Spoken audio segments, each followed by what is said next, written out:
विद्यार्थी मित्रों, आज हम हिंदी में इकाई 5 सवाल बाल मन के जवाब डॉक्टर कलाम के पाठ का प्रकार है साक्षात्कार। साक्षात्कार यानी आमने सामने बैठकर ये पाठ एकदम किसी कवि के कल्पनाओं पे लिखा हुआ पाठ इकाई नहीं है, पर यह सचमुच में अब्दुल कलाम जी के साथ बच्चों ने बैठकर प्रश्नोत्तरी की है। इस विषय पे यह पाठ यहाँ पे दोहराया गया है। चलो देखते हैं।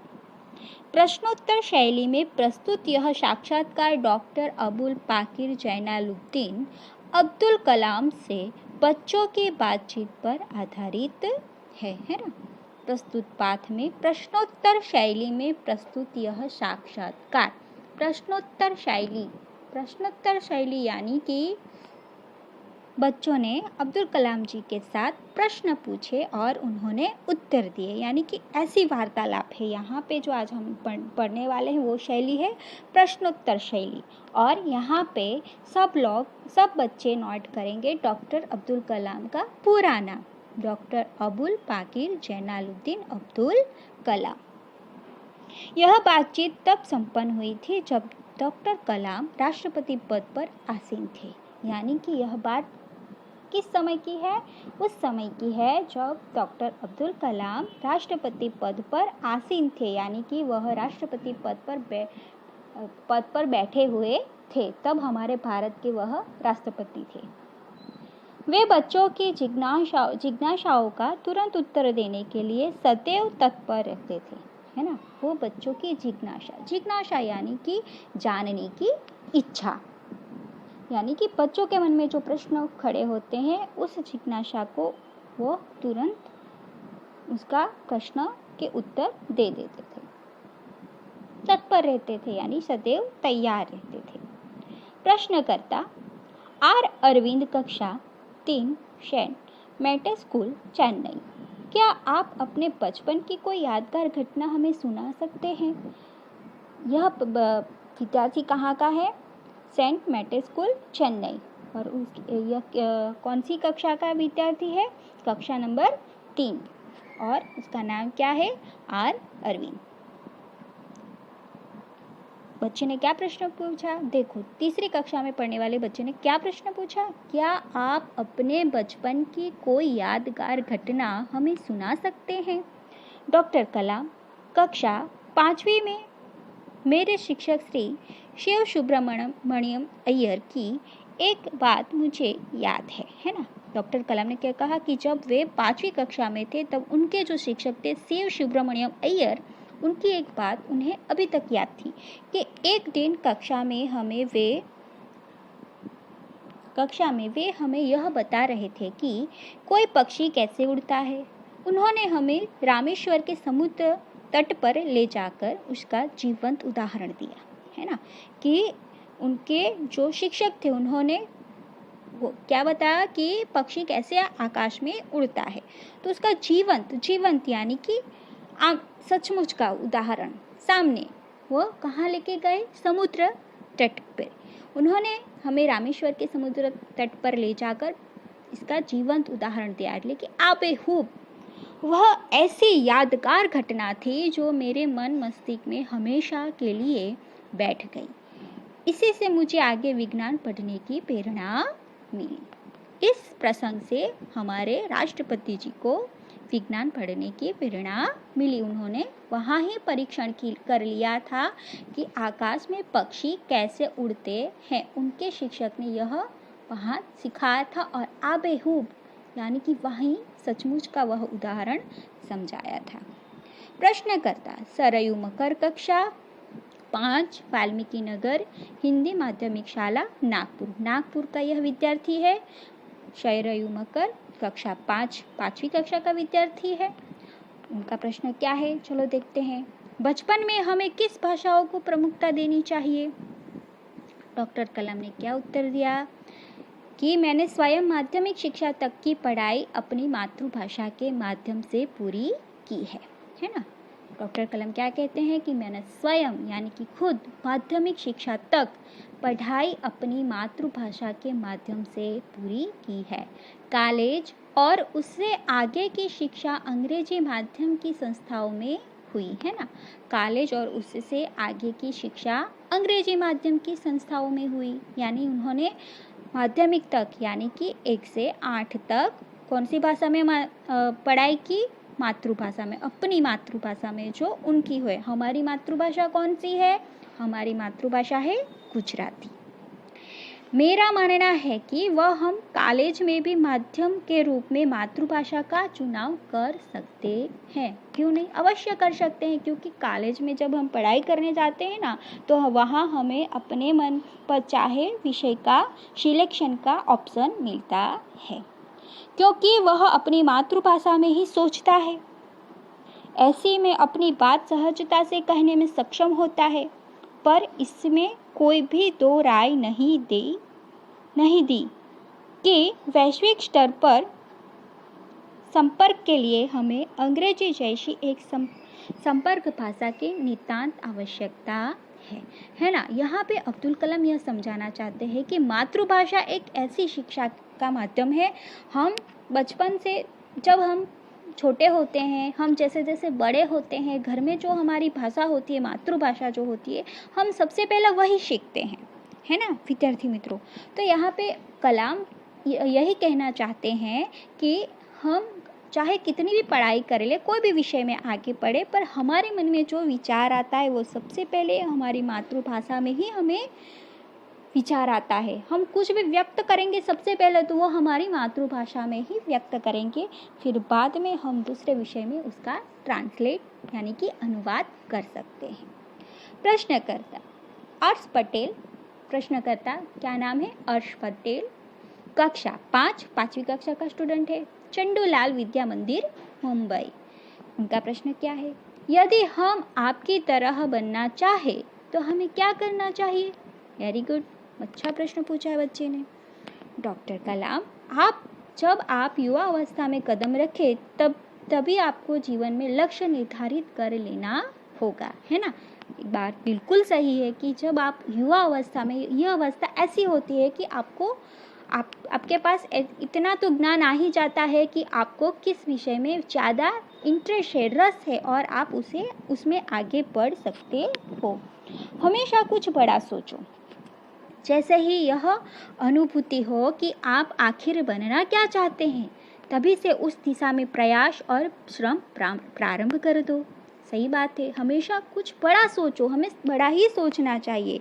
फिर वैसे ही जैसे आपको उस बात का अनुभूति यानी कि एहसास हो जाए कि मैं इस दिशा में आगे बढ़ सकता हूँ, मैं यह कर सकता हूँ, तो आप अपना उस दिशा में उस ध्येय को प्राप्त करने के लिए श्रम प्रारंभ कर दो। कहने का अर्थ है कि जी तोड़ मेहनत करो, जी तोड़ मेहनत यानी बहुत सारी मेहनत, खूब प्रयत्न करो। जो आप आगे की ओर बढ़ोगे, आपका सामना बाधाओं तथा कठिनाइयों से होगा। आपको अपने अंदर दृढ़ साहस पैदा करना होगा, समस्याओं को पराजित करने में महारत हासिल करनी होगी, तभी जीवन में सफल हो पाओगे। पहले यह जरूरी है कि आप निरंतर ज्ञान अर्जित करो। एकदम सही बात की है डॉक्टर कलाम जी ने। उन्होंने कहा कि जब आपको मालूम चल गया है कि आपको इस दिशा में जाना है, तो आप जी तोड़ मेहनत करो, उसके पीछे पड़ जाओ कि नहीं मुझे यही करना है, खूब मेहनत करो, आपको आपकी मंजिल मिलेगी, अवश्य मिलेगी। पर इसके लिए आपको मेहनत तो पहले करनी पड़ेगी, और जो आपका ध्येय हो उस तरफ आप आगे बढ़ो।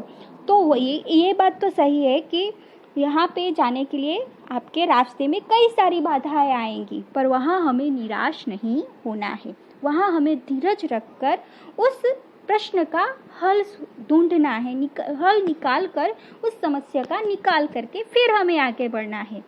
एक बात तो है, जीवन में हम कुछ भी प्राप्त करने के लिए आगे बढ़ेंगे, रास्ते में कई सारे विघ्न आते हैं, पर हमें कभी भी डरना नहीं चाहिए, निराश नहीं होना चाहिए, टूटना नहीं चाहिए, पर हमें धैर्य रखकर हमारे जीवन में आगे बढ़ना चाहिए। और इसके लिए एक बहुत महत्वपूर्ण बात की है उन्होंने कि इसलिए हमें निरंतर ज्ञान अर्जित करना होगा, यानी कि हमें निरंतर ज्ञान कुछ नया नया रोज जानना होगा, हर एक बात का ज्ञान हमें रखना होगा। प्रश्नकर्ता चिराग जैन, कक्षा 7, बॉम्बे, कैम्ब्रिज, अंधेरी, पश्चिम मुंबई। वह कौन सी बड़ी चुनौती है जिसका सामना हमें आज करना पड़ रहा है? डॉक्टर कलाम, भारत को सन 2020 तक एक विकसित राष्ट्र के रूप में परिवर्तित करना और देश के 1 अरब से अधिक नागरिकों के चेहरे पर मुस्कान देखना, यही राष्ट्र के समक्ष सबसे बड़ी चुनौती है। बिल्कुल सही है ना, कि भारत को सन 2020 तक विकसित राष्ट्र के रूप में परिवर्तित करना है। आज 2020 ही है, आज हमारा देश विकसित राष्ट्र के रूप में परिवर्तित धीरे धीरे होने लगा है, लेकिन आज हमारे देश में अभी एक बहुत बड़ी बीमारी आन पड़ी है, कोरोना महामारी, जिसे हमें बचाना है। इसलिए आज हम देख रहे हैं कि हमारी सरकार भी हमें कितना समझा रही है, बता रही है कि आप अपना कैसे ध्यान रखो। पर आज सब ये इस बात पर सब आगे चल भी रहे। क्यों? आज हमारा देश पूरा शिक्षित हो चुका है और इसलिए हमारे देश में आज जो बड़ा जो ये रोग आया है, उसके लिए हम आज लड़ने के लिए सक्षम हुए हैं। प्रश्नकर्ता हर्ष चांद, कक्षा 7, डॉक्टर एस राधाकृष्ण विद्यालय, मालंद, मुंबई। आपकी दृष्टि में साहस की परिभाषा क्या है? डॉक्टर कलाम, अपनी जान की परवाह किए बिना दूसरों को संकट या आपदा से बचाना ही साहस है। एकदम सही बात की है उन्होंने, है ना, कि हर्ष चांडक जो कक्षा 7 में पढ़ता है, उसने क्या प्रश्न पूछा था कि आपकी दृष्टि में साहस की परिभाषा क्या है? डॉक्टर कलाम ने क्या कहा कि अपनी जान की परवाह किए बिना दूसरों को संकट या आपदा से बचाना ही साहस है। आज मुझे यहाँ पे एक बात याद रही विद्यार्थी मित्रों, अब सोचो कि आज जो डॉक्टर हैं, जो कोरोना महामारी आई है, उसमें आप सब लोग न्यूज़ में देखते होंगे, पढ़ते होंगे, आप लोगों ने देखा होगा कि डॉक्टर, नर्स, कई सारे ऐसे कर्मचारी हैं जो अपने जीवन को संकट में डालकर हम सबकी रक्षा कर रहे हैं। ऐसे रोग का निदान करने के लिए वह अपना जीवन भी जोखिम में डालकर हमारा जीवन बचाने का प्रयत्न करते हैं, है ना। यह बात पर बहुत ही बड़ी है और यही सही साहस है, यही सही हिम्मत है। प्रश्नकर्ता तरुण पटेल, कक्षा 8, स्वामीनारायण इंडिपेंडेंट स्कूल, लंदन। यह विद्यार्थी कहाँ का है? लंदन। हम प्रवासी भारतीय मातृभूमि के प्रति गर्व की भावना कैसे विकसित करें? है ना, हम प्रवासी भारतीय मातृभूमि के प्रति गर्व की भावना कैसे विकसित करें? तो डॉक्टर कलाम जी ने क्या कहा कि भारतीय मूल का कोई भी व्यक्ति एक बृहद भारतीय परिवार का अंग है ना, कि भारतीय मूल का कोई भी व्यक्ति, मूल यानी कि जिसका मूल भारत से जुड़ा हुआ है, यानी कि जन्म, जिसका जन्म भारत में हुआ है, भले ही फिर वो दूसरे देश में क्यों ना रहता हो, पर ऐसा ही कहा जाता है कि उसका मूल कहाँ जुड़ा है? भारत में, है ना। तो वो भले ही दूसरे राष्ट्रों में क्यों ना रहते हो, पर वो सबसे पहले बृहद भारतीय परिवार का अंग ही कहा जाता है और उसे हमारे देश की सांस्कृतिक विरासत पर गर्व है ना। जैसे कि हमने आगे का पाठ पढ़ा डॉक्टर सुनीता विलियम्स, जहाँ कल्पना चावला और सुनीता विलियम्स की कुछ बीच में बात याद आई थी। आपको यहाँ बीच में मैं आपको याद कराऊंगी कि वो दोनों भले ही अमेरिका नासा में कार्य करते थे, पर वो दोनों कहाँ के थे? हमारे भारत के थे। यानी इसी बात पर उन दोनों को एक सूत्रों में पिरोता था, ऐसा कुछ हमने पढ़ा था, है ना। तो हम भले ही दूसरे देश में रहते हैं, पर आज यह बात सार्थक है कि हम जहाँ जाए, हमारी भारतीय संस्कृति पर हमें सदैव गर्व रहता है। गर्व यानी अभिमान। सौभाग्य से आप लोग ऐसे ही स्थिति में हैं कि आपकी मातृभूमि से अच्छी तरह से जुड़े हुए हैं और यही आपके लिए गर्व की बात है ना। सौभाग्य से आप लोग ऐसी स्थिति में ही है, सही बात है ना। वो जो स्टूडेंट विदेशों में पढ़ते हैं, पर वो सौभाग्य से सदनसीब से वह भारत के ही है और यहाँ हमारी मातृभूमि से वह जुड़े हुए हैं और ये बात उनके लिए सबसे पहले गौरव की बात है। प्रश्नकर्ता सत्यम, कक्षा 10। प्रश्नकर्ता का नाम क्या है? सत्यम। और कौन सी कक्षा का विद्यार्थी है? 10वीं कक्षा का। जिला स्कूल मुंगेर।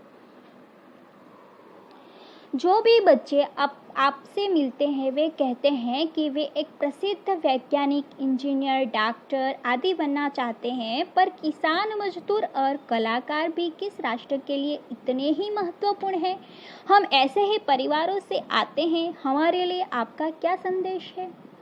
आज यहाँ जिस बच्चे ने प्रश्न किया है वो ऐसे परिवार से हैं जो किसान, मजदूर, कलाकार की बात कर रहे हैं, क्योंकि आज हम देखते हैं जब छोटे बच्चे स्कूल में नए दाखिला होता है, नया वो पढ़ने जाते हैं, तो हम सब घर में उससे पूछते हैं, बताओ बेटा आप बड़े होकर क्या बनोगे?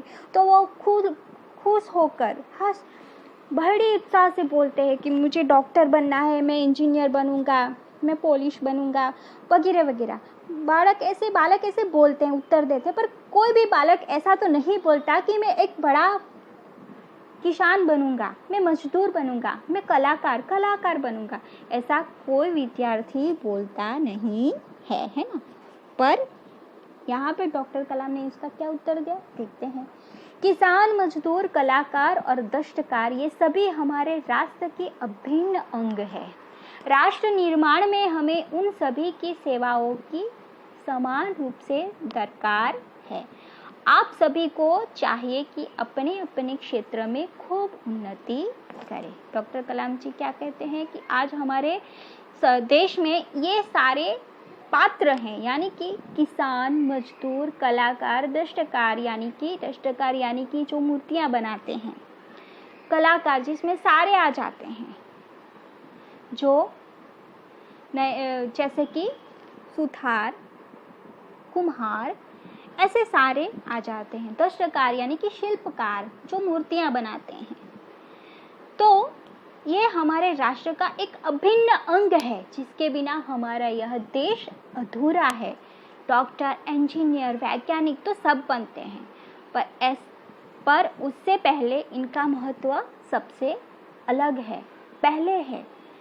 आज हम देखते हैं, आज फिर से यह बात मैं दोहराऊंगी कि आज देश में जो महामारी आई है उसमें इसके साथ साथ सबसे महत्वपूर्ण भूमिका किसान ने ही निभाई है। आज सबको एक बार ऐसा समय आया है कि हम लोगों को 2 महीने तक घरों में बैठकर खाना खाने पड़ा, पर वो खाना हम कहाँ से खाते? जो किसान ने अपने खेत में पकाया वही हमें मिला, और उनके कारण ही हम 2 महीने तक घर में बैठकर ही भी खाना खा सके।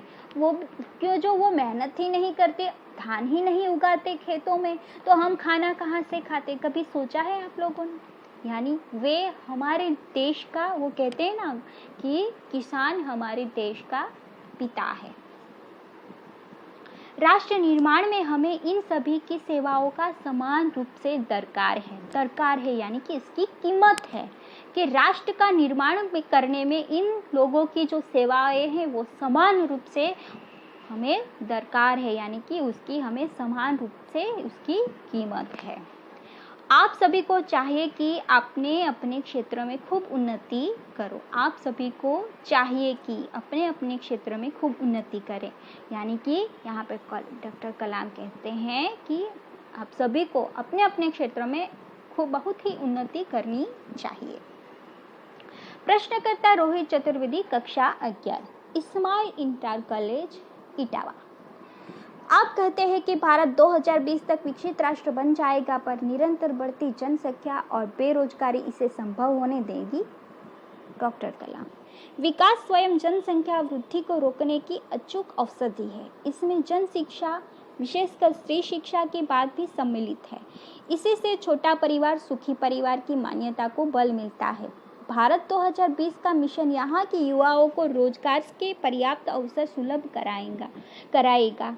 ग्रामीण क्षेत्र में बड़ी संख्या में उद्योग धंधे स्थापित किए जाएंगे, जिससे उन क्षेत्रों में रोजगार के प्रचुर अवसर पैदा हो गए, है ना, कि डॉक्टर कलाम ने एकदम सही बात की है कि विकास स्वयं जनसंख्या वृद्धि को रोकने की अचूक औषधि है। जनसंख्या यानी कि वस्ती वधार। हम लोग देखते हैं कि कई सारी ऐसी सरकारी हॉस्पिटल होती है जहाँ लिखा हुआ ऐसे सूत्र पढ़ते हैं कि हम दो हमारे दो या हमारा एक, यानी कि यहाँ पे स्त्री शिक्षा की बात भी सम्मिलित है, यानी कि स्त्रियों को शिक्षित कार्य करना ही होगा, क्योंकि स्त्री से ही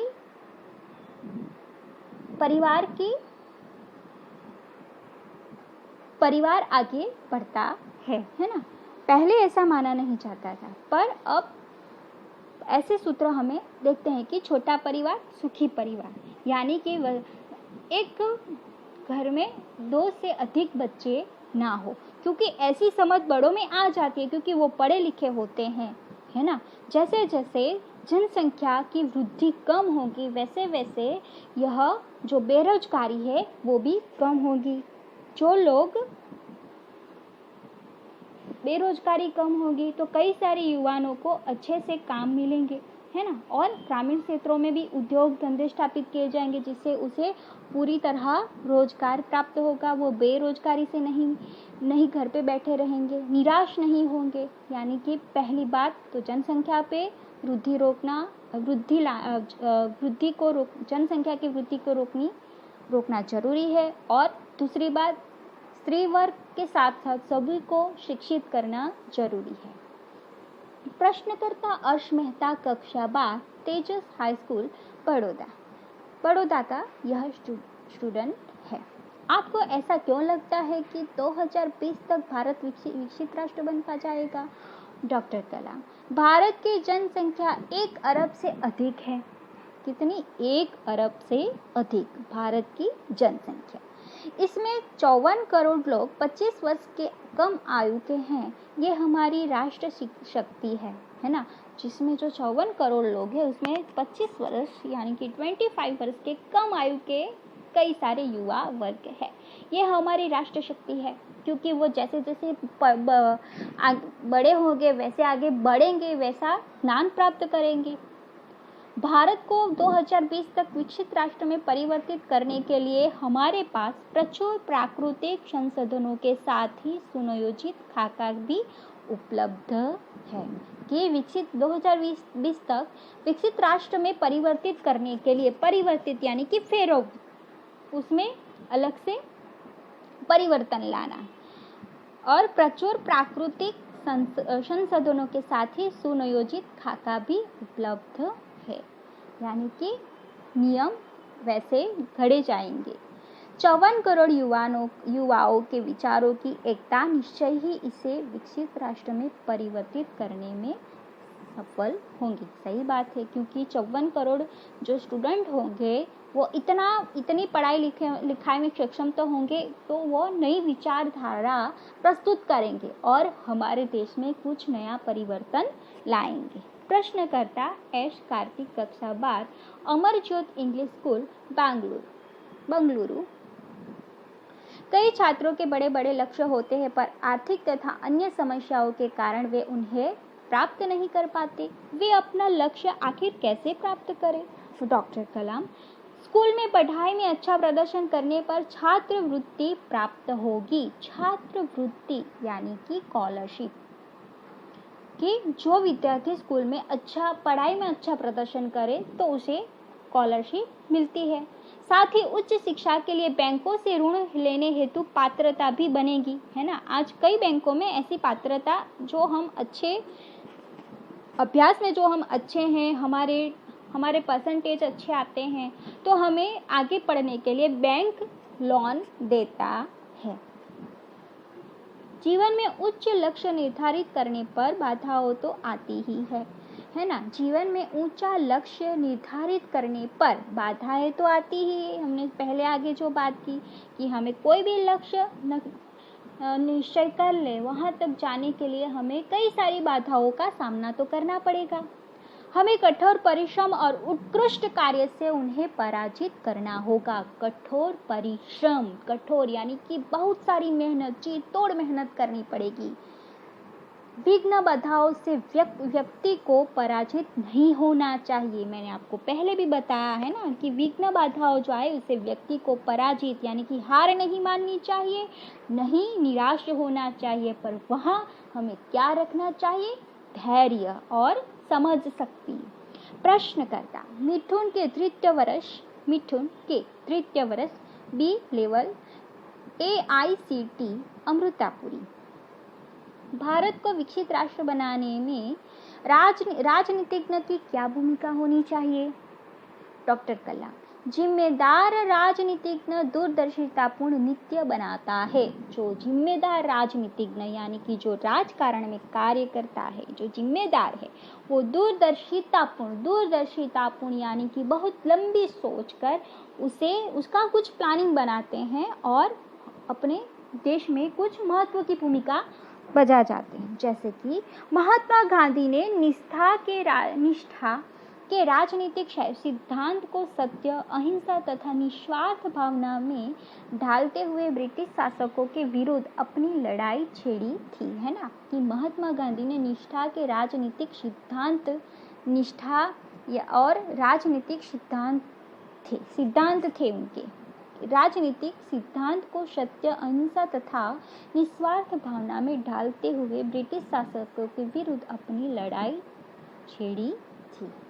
हमारे जो राष्ट्रपिता कहलाते हैं, उन्होंने बहुत ही निष्ठा और नियम बनाकर नीतियाँ बनाकर अहिंसा लड़त लड़ी थी और हमारे देश को ब्रिटिश शासक से आज़ाद करवाया था। वर्तमान राजनीतिज्ञों को अपने कठिन परिश्रम, उत्कृष्टता और पारदर्शी कार्यों से मार्गदर्शन देना होगा, है ना। वर्तमान यानी कि हमारे हाल ही के जो राजनीतिज्ञों के अपने कठिन परिश्रम यानी कि जो राजनीति में है, जैसे कि हमारे राष्ट्रपति अब्दुल कलाम की ही बात कर ले, उन्होंने खुद ही देश के लिए कितनी सेवाएं की हैं, देश के लिए अपना पूरा जीवन समर्पित कर दिया है ना। साथ ही गरीबी रेखा से नीचे रह रहे लगभग 26 करोड़ भारतीयों के उत्थान के लिए भी कार्य करना होगा। उन्हें भी, है ना, कि राजनीतिज्ञों के साथ जो राजकारण में है, जो आगे बढ़ रहे हैं, उन्होंने देश के जो 26 करोड़ भारतीय गरीबी में जी रहे हैं, उनका उत्थान यानी कि उद्धार करना होगा। प्रश्नकर्ता सी नंदिता सुबी, तृतीय वर्ष MGR इंस्टीट्यूट चेन्नई। रक्षा की दृष्टि से विजन 2020 का लक्ष्य पाने में महिलाओं की क्या भूमिका हो सकती है? डॉक्टर कलाम, विजन 2020 में रक्षा अनुप्रयोग के क्षेत्र की महत्वपूर्ण प्रौद्योगिकियों के विकास पर विचार किया गया है। प्रौद्योगिकियों के विकास पर यानी कि सभी क्षेत्र में आज महिलाएं पीछे नहीं हैं। राष्ट्रीय सुरक्षा की बात भी विजन 2020 का एक अभिन्न अंग है। सशस्त्र सेनाओं में नियुक्ति के लिए पुरुष और महिला के आधार पर कोई भेदभाव नहीं किया जाता।